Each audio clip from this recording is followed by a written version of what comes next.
छात्रों, वही खाता कक्षा 12वीं अध्याय 5 के अंतर्गत हम अध्ययन कर रहे थे साझेदारी का अवकाश ग्रहण और मृत्यु।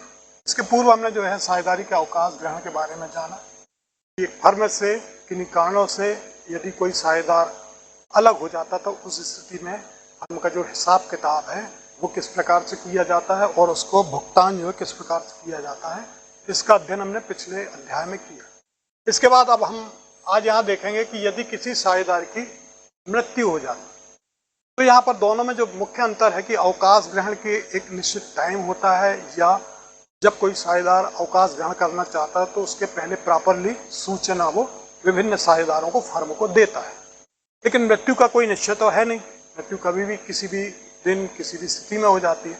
ऐसी स्थिति में साझेदारी का जो पुनर्गठन है, जो उसका मृत्यु साझेदार जो मृत हो गया उसका हिसाब किताब अचानक किया जाता है। तो आज हम यहाँ पर देखेंगे कि किसी साझेदार की मृत्यु हो जाती है तो फर्म का हिसाब किताब किस प्रकार से किया जाता है। साथ ही सभी साझेदारों को जो संयुक्त जीवन बीमा पॉलिसी होती है उसका भुगतान जो है मृत साझेदारों के उत्तराधिकारियों को किस प्रकार से किया जाता है। इन दो बिंदुओं को हम आज यहाँ पर देखेंगे, साझेदार की मृत्यु और उसके बाद संयुक्त जीवन बीमा पॉलिसी का भुगतान। तो यहाँ पर हमारे सामने है साझेदार की मृत्यु। तो जब किसी साझेदार की मृत्यु हो जाती है तो वो हमेशा के लिए फर्म में से चला जाता है और मृत्यु होने की दशा में फर्म में वही स्थिति उत्पन्न हो जाती है जैसे कि किसी साझेदार के अवकाश ग्रहण करने पर होती है, परंतु दोनों में कहीं ना कहीं कोई मुख्य अंतर है जो अभी मैंने बताया कि जैसे मृत्यु, पहला तो यह है मृत्यु किसी भी समय हो सकती है और उसी समय मृतक साझेदार का हिसाब तैयार करना होता है। अर्थात जिस तिथि में साझेदार की मृत्यु हुई उस तिथि तक जो मृतक साझेदार का फर्म में जो उसकी हिस्सेदारी थी उसका हिसाब किताब हमें उस तिथि तक करना होता है। जबकि जब अवकाश ग्रहण करता है साझेदार तो उसका हिसाब किताब अंतिम खाते करने की तिथि को तैयार किया जा सकता है। तो यहाँ पर दोनों में मुख्य अंतर जो है कि यहाँ पर जब मृत्यु हो जाती है तब हमें अंतिम खाते उसी दिन तैयार करने होते हैं जिस दिन साझेदार की मृत्यु हुई, जबकि अवकाश ग्रहण की स्थिति में जो है अंतिम खाते की जो तिथि है उसको हम अवकाश ग्रहण करने की तिथि में ही ले सकते हैं। दूसरा जो है मृतक साझेदार का हिसाब किताब उसके वैध उत्तराधिकारी को करते हैं, हिसाब किताब उसके वैध उत्तराधिकारी को हम करते हैं, जबकि अवकाश ग्रहण करने वाला जो साझेदार है वो स्वयं हिसाब कर लेता है। यहाँ पर मृतक साझेदार का जो हिसाब किताब है उसको प्राप्त करने का जो अधिकारी है, चेक करने का जो अधिकारी है, जो उसका वैध उत्तराधिकारी है अगला, वो करता है, जबकि अवकाश ग्रहण करने वाला जो साझेदार है वो स्वयं हिसाब कर लेता है। तो यहाँ पर हमने देखा कि एक साझेदार की यदि मृत्यु हो जाती है तो उस स्थिति में हमें हिसाब किताब करना होता है। दूसरा है जो मृत्यु के समय उत्तराधिकारी को देय राशि की कौन है, उस साझेदार का जो उत्तराधिकारी जो उसके हिस्से को प्राप्त करने वाला है। उसके पुत्र हो सकते हैं, पत्नी हो सकती है, बच्ची हो सकती है, या कोई दूसरे दीगर भी कोई रिश्तेदार हो सकते हैं जिसको उसने नॉमिनेट किया हुआ है। तो उसकी देय राशि की जो गणना हम किस प्रकार से करेंगे, सबसे पहले तो मृत्यु की तिथि तक फर्म के जो अंतिम खाते हैं वो मृत्यु की तिथि तक हमें तैयार करना है। जिस डेट पर उसकी मृत्यु हुई उस डेट तक हमें फर्म के अंतिम खाते बनाना है। दूसरा जो है मृत साझेदार के खाते में क्रेडिट पक्ष में पूंजी के अतिरिक्त चालू खाते का शेष, पूंजी पर ब्याज, जो उसको पूंजी पर ब्याज मिलता है, दिया जाता है, फिर ख्याति का आनुपातिक हिस्सा, गुडविल ख्याति में जो उसका हिस्सा है उसका जो आनुपातिक हिस्सा है वो उसको मिलेगा, पुनर्मूल्यांकन से प्राप्त लाभ, संपत्तियों और दायित्वों का जो पुनर्मूल्यांकन किया गया, पुनर्मूल्यांकन खाता बनाया गया, उससे जो लाभ हुआ उसको हम लाभ को यहाँ लिखेंगे। साथ ही संयुक्त जीवन बीमा पत्र का आनुपातिक हिस्सा भी लिखा जाता है। जो संयुक्त जीवन बीमा पॉलिसी सभी साझेदारों की थी उसका जो आनुपातिक हिस्सा है वो भी उसको यहाँ पर प्राप्त होगा। तीसरा बिंदु जो है मृत्यु के दिन तक लाभ निकालकर क्रेडिट किया जाता है। उस दिन तक का जो उसका लाभ था उसको निकालकर हम उसके खाते में क्रेडिट करते।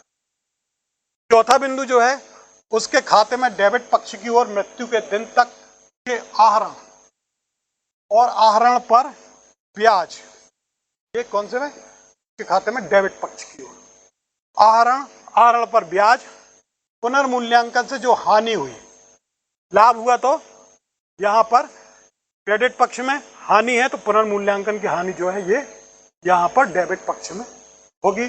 साथ ही फर्म से लिया गया ऋण, यदि उसने कोई फर्म से ऋण लिया है और उस पर जो ब्याज उसको देना है और उस पर ब्याज अगर लिया हो तो इनको हम यहां पर लिखते हैं। इस प्रकार से उसका हम पूंजी खाता तैयार करते हैं। मृतक साझेदार का जो शेष बचेगा उसका भुगतान उसके कानूनी उत्तराधिकारियों को आपसी निश्चय के अनुसार कर दिया जाता है। अभी आपसी निश्चय के अनुसार मतलब जो शेष साझेदार हैं उन सबकी सहमति के आधार पर जो है उस मृतक साझेदार के जो उत्तराधिकारी हैं उनको उस राशि का भुगतान कर दिया जाता। तो यहाँ ये जो है प्रश्न परीक्षा में अक्सर आता है कि मृत्यु के समय उत्तराधिकारी को देय राशि की गणना किन किन बिंदुओं के आधार पर आप करेंगे। अब यहाँ पर हम समझते संयुक्त जीवन बीमा पॉलिसी जो है फर्म में जितने भी साझेदार हैं उन सभी साझेदारों की ज्वाइंट इंश्योरेंस पॉलिसी जिसको हम बोलते हैं, संयुक्त रूप से जितने भी 5-10 जो भी साझेदार हैं 2-4 सबका कंबाइंड जो बीमा वो कहलाती संयुक्त जीवन बीमा पॉलिसी। अब ये इसलिए पॉलिसी इसलिए ली जाती है कि किसी साझेदार की मृत्यु की दशा में उसके उत्तराधिकारी को भुगतान करने के लिए फर्म को पर्याप्त रोकड़ की व्यवस्था हो जाए। जो पॉलिसी हम लेते हैं सामान्य तौर पर इसलिए लेते हैं कि हमारे जो जीवन की क्षति हुई है उसकी प्रतिपूर्ति जो है बीमा के माध्यम से अन्य हमारे उत्तराधिकारियों को, परिवार को हो जाए। तो उसी प्रकार से यहाँ पर भी जो है फर्म सभी साझेदारों का बीमा करा के रखती है ताकि किसी स्थिति में यदि साझेदार की मृत्यु हो जाए तो उसके उत्तराधिकारियों को भुगतान करने के लिए फर्म में पर्याप्त रोकड़ की व्यवस्था यहाँ पर हो जाए और इस प्रकार चालू फर्म के व्यवसाय पर कोई प्रतिकूल प्रभाव भी ना पड़े। तो एक साझेदार के न रहने से हमें उसका भुगतान भी करना है और फिर फर्म का जो व्यवसाय है वो भी कहीं ना कहीं प्रभावित होता है। लेकिन एक ज्वाइंट इंश्योरेंस पॉलिसी यदि है तो हमें साझेदार को जो भुगतान करना है उसको हम बीमा के माध्यम से भुगतान करते हैं और जो फर्म हमारी चालू है उस पर किसी भी प्रकार का कोई विपरीत प्रभाव नहीं पड़ता, फर्म लगातार चालू है। अब यहाँ बीमा पॉलिसी की जो प्रीमियम फर्म के लिए एक प्रकार का क्या है, व्यय है। बीमा पॉलिसी पर जो फर्म के द्वारा प्रीमियम चुकाया जाता है 3 महीने में या 6 महीने में या साल भर में, वो एक प्रकार का क्या है, व्यय है। अतः इसे हम लाभ हानि खाते में डेबिट किया जाता है। तो संयुक्त जीवन बीमा पॉलिसी में फर्म के से जो इंश्योरेंस का प्रीमियम चुकाया जाता है वो फर्म के लिए क्या है, एक प्रकार का व्यय है और इसे लाभ हानि खाते में हम डेबिट करते हैं। जब बीमा पॉलिसी की रकम प्राप्त हो जाती है तो इसका विभाजन जो है साझेदारों को उनके लाभालाभ अनुपात में कर दिया जाता है, अर्थात प्राप्त राशि साझेदारों के पूंजी खाते में जमा कर दी जाती है। ये 2 प्रकार की होती है। नंबर 1 तो यह है कि सभी साझेदारों के जीवन पर संयुक्त पॉलिसी ऐसी दशा में किसी एक साझेदार की मृत्यु होने पर पॉलिसी की पूरी राशि फर्म को प्राप्त हो जाती है। ज्वाइंट स्थिति में कि मान लीजिए 4 साझेदार हैं, चारों की ज्वाइंट पॉलिसी है। अब इसमें से यदि कोई एक साझेदार की मृत्यु हो जाती है तो पॉलिसी की पूरी राशि क्या है, फर्म को प्राप्त हो जाती है। तो ये क्या है, ज्वाइंट पॉलिसी है यहाँ पर। और दूसरा प्रकार जो है प्रत्येक साझेदार के जीवन पर पृथक पॉलिसी। 4 साझेदार हैं मान लीजिए तो चारों की जो है यहाँ पर पृथक अलग अलग पॉलिसी है। तो स्वाभाविक है कि ऐसी दशा में किसी एक साझेदार की मृत्यु की दशा में उसकी पॉलिसी की राशि प्राप्त होती है तथा अन्य पॉलिसियां जो है वो क्या रहती हैं, जारी रहती हैं। तो यहाँ पर जो है कंबाइंड पॉलिसी नहीं है, प्रत्येक साझेदार की अलग अलग पॉलिसी है। तो ऐसी दशा में मान लीजिए यहाँ पर ABC 4 साझेदार हैं जिसमें से मान लीजिए C की मृत्यु हो जाती है तो यहाँ पर सी की पॉलिसी क्लोज हो जाएगी, बाकी 3 की पॉलिसी जो है वो यथावत जारी रहेंगी। ए, बी और डी की पॉलिसी जो है यहाँ पर लगातार चलती रहेंगी। तो जारी पॉलिसियों का जो है समर्पण मूल्य ध्यान में रखा जाता है। किसी साझेदार की मृत्यु पर या निवृत्ति पर पूंजी खाते में पॉलिसी के समर्पण मूल्य में उसका भाग का समायोजन किया जाता है। तो ये जो दूसरा बिंदु है यहाँ पर प्रत्येक साझेदार के जीवन पर पृथक पृथक पॉलिसियां। अब यहाँ पर हम देखें कि लेखांकन की दृष्टिकोण से संयुक्त जीवन बीमा पॉलिसी के संबंध में निम्न तथ्यों को ध्यान में रखकर लेखा किया जाता है। अब यहाँ पर जो पॉलिसी ली गई है उसका जो हमें लेखा करना है पुस्तकों, तो हम किन बिंदुओं के आधार पर उसको लेखा करेंगे। पहला बिंदु जो है, जबकि पॉलिसी पर देय प्रीमियम व्यापारिक व्यय माना जाता है। जैसा कि अभी बताया हमने कि इंश्योरेंस पर जो भी प्रीमियम चुकाया जाता है वो एक प्रकार का क्या है, व्यापारिक व्यय, जिसे लाभ हानि खाते में हम डेबिट करते हैं। तो इस स्थिति में प्रीमियम की राशि को लाभ हानि खाते में डेबिट कर दिया जाता है। पॉलिसी के समर्पण पर या साझेदार की मृत्यु पर या परिपक्वता पर बीमा कंपनी से प्राप्त राशि समस्त साझेदारों, मृत साझेदारों सहित के पूंजी खाते में लाभ हानि अनुपात में यहाँ पर क्रेडिट कर दी जाती है। तो ये जबकि पॉलिसी पर देय प्रीमियम व्यापारिक व्यय माना जाता है। तो इस स्थिति में हम जनरल प्रविष्टि यहाँ पर देखेंगे कि जब पॉलिसी पर देय प्रीमियम व्यापार व्यय माना जाता है समस्त वर्षों में। पहला बिंदु जो है, जबकि यहाँ पर जब बीमा प्रीमियम का भुगतान किया जाता है, तो ये हो गया संयुक्त जीवन बीमा पॉलिसी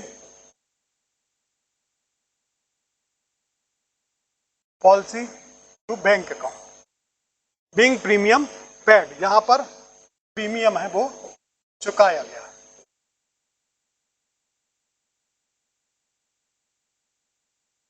तो यहां पर जब बीमा प्रीमियम का भुगतान किया गया तो ज्वाइंट लाइफ इंश्योरेंस प्रीमियम, संयुक्त जीवन बीमा जितना चुकाया गया वो टू बैंक अकाउंट। फिर जब बीमा प्रीमियम को लाभ हानि खाते में हस्तांतरित करते हैं, तो यहाँ पर चूंकि ये व्यापारिक व्यय है एक प्रकार का, जो भी हम प्रीमियम चुकाते हैं वो क्या है, व्यापारिक व्यय। तो ये प्रॉफिट एंड लॉस अकाउंट में क्या हो जाएगा, डेबिट हो जाएगा to joint life policy premium, संयुक्त जीवन बीमा policy, being premium transfer to profit and loss account. तो यहाँ पर जो प्रीमियम है उसको लाभ हानि खाते में डेबिट किया गया, अंतरित किया गया। तीसरा बिंदु जो है, पॉलिसी के देय होने पर, जब पॉलिसी मैच्योर हुई इसका भुगतान किया जाना, तो इंश्योरेंस कंपनी ऑब्लिक bank account debit to partners capital account. जितने भी यहाँ पर साझेदार हैं ABC, उन सबको यहाँ पर ABC सभी साझेदारों के पूंजी खाते में हस्तांतरित होगी। तो बीइंग अमाउंट रिसीव्ड और ड्यू, या तो अमाउंट प्राप्त हुआ या देय हुआ। तो यहाँ पर जो है इन 3 स्थितियों में जब हम पॉलिसी को जो है व्यापारिक व्यय, प्रीमियम को व्यापारिक व्यय मानते हैं।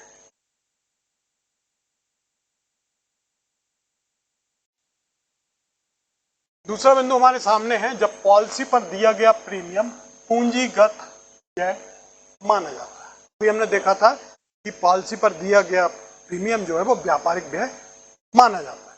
यहाँ पर हम देखेंगे पूंजीगत व्यय माना जाता है। इस दशा में हम क्या करते हैं, संयुक्त जीवन बीमा पॉलिसी खाता खोला जाता है और प्रीमियम की राशि उसी खाते में डेबिट कर दी जाती है।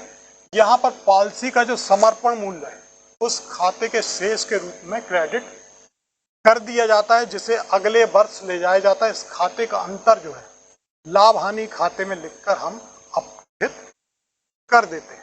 तो यहाँ पर जब हम पूंजीगत व्यय मानते हैं तो इस स्थिति में जो है प्रीमियम की राशि को हम क्या करते हैं, उसी खाते में डेबिट कर देते हैं, और जो पॉलिसी का समर्पण मूल्य है उस खाते के शेष के रूप में हम उसे क्रेडिट करते हैं और अगले वर्ष ले जाया जाता है। इसका जो अंतर है वो लाभ हानि खाते में लिखकर उसको हम क्लोज कर देते हैं, अपलिखित कर देते हैं। फिर पॉलिसी के देय होने पर प्राप्त राशि जो है संयुक्त जीवन बीमा पॉलिसी खाते में क्रेडिट कर दी जाती है और खाते का जो शेष है सभी साझेदारों में वितरित यहाँ पर कर दिया जाता है। पॉलिसी की जो भी राशि मैच्योर होने के पश्चात प्राप्त होती है वो खाते का शेष जो है सभी साझेदारों में वितरित कर दिया जाता है। तीसरा बिंदु यहाँ पर जो है संयुक्त जीवन बीमा पॉलिसी संचय खाता खोलना। इस स्थिति में जो है लाभ हानि नियोजन खाते को डेबिट व संयुक्त जीवन बीमा पॉलिसी संचय खाते को हम प्रीमियम की राशि से क्रेडिट किया जाता है। इस संबंध में अदा किए गए प्रीमियम से संयुक्त जीवन बीमा पॉलिसी खाते को डेबिट, बैंक खाते को क्रेडिट कर दिया जाता है। अंत में संयुक्त बीमा पॉलिसी खाते को समर्पण मूल्य से क्रेडिट कर दिया जाता है और यहाँ संयुक्त जीवन बीमा संचय खाते को डेबिट कर दिया जाता है। तो यहाँ जब हम संयुक्त जीवन बीमा पॉलिसी का संचय खाता खोलते हैं तो इस प्रकार से यहाँ पर ये गतिविधियां करते हैं। ठीक इसी प्रकार से यहाँ पर संयुक्त जीवन बीमा पॉलिसी खाता व संयुक्त जीवन बीमा पॉलिसी संचय खाते में समान शेष रहता है। पॉलिसी के देय होने पर जो है यहाँ पर जीवन बीमा पॉलिसी खाते को क्रेडिट व बैंक खाते को हम डेबिट कर देते हैं, जिसे बाद में सभी साझेदारों के मध्य बांट दिया जाता है। इस हेतु संयुक्त जीवन बीमा पॉलिसी खाता डेबिट व साझेदारों का पूंजी खाता जो है वो क्रेडिट किया जाता है। तो इस प्रकार से यहाँ पर हम संयुक्त जीवन बीमा पॉलिसी संचय खाता जब खोलते हैं तो उस संबंध में जो इन मदों को डेबिट और क्रेडिट किया जाता है वो आपके यहाँ पर सामने। तो यहाँ पर अंत में अभ्यास प्रश्न इस अध्याय से संबंधित मृत साझेदार के उत्तराधिकारी को देय राशि की गणना आप किस प्रकार से करेंगे, जो हमने बताया था भी कि अंतिम खाते तैयार करते हैं, उसके बाद पूंजी खाते का शेष, उसका ख्याति का हिस्सा, पुनर्मूल्यांकन का लाभ हानि जो है सबको हम कैलकुलेशन करने के पश्चात उसको देय राशि की गणना जो करते हैं उसको हमें लिखना है। फिर साझेदारों का संयुक्त जीवन बीमा क्यों कराया जाता है इसको समझाना है आपको। फिर संयुक्त जीवन बीमा पॉलिसी के संबंध में देय प्रीमियम को व्यापारिक व्यय माना जाने की स्थिति को समझाइए, जबकि ज्वाइंट इंश्योरेंस पॉलिसी में जो हम प्रीमियम चुका रहे हैं तो यदि हम व्यापारिक व्यय ट्रेड एक्सपेंडिचर मानते हैं तो उस स्थिति को आपको समझाना।